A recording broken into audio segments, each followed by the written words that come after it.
ખેડાના નડિયાદના my મંદિર road પરની મોડી રાતની આ ઘટના સામે આવી રહી છે કે જ્યાં વિશ્વકર્મા વાડી પાસે આવેલ એમજીવીસીએલના ટ્રાન્સફોર્મરમાં આગ લાગવાનો બનાવ સામે આવ્યો છે।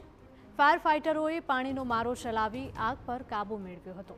ડીપી બળી જવાના કારણે આસપાસના સમગ્ર વિસ્તારનો વીજ પુરવઠો ખોરવાયો હતો। ઓવરહીટિંગના કારણે ડીપીમાં આગ લાગ્યાની શક્યતા સામે આવી રહી છે। તો આ ઘટના ખેડાના નડિયાદની સામે આવી છે કે જ્યાં માય મંદિર રોડ પર મોડી રાત્રે આ ઘટના બની હતી।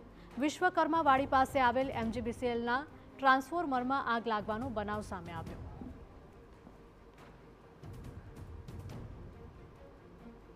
ફાયર ફાઇટરો તાત્કાલિક ઘટના સ્થળે પહોંચ્યા હતા અને પાણીનો મારો ચલાવી આગ ઉપર કાબૂ મેળવ્યો હતો।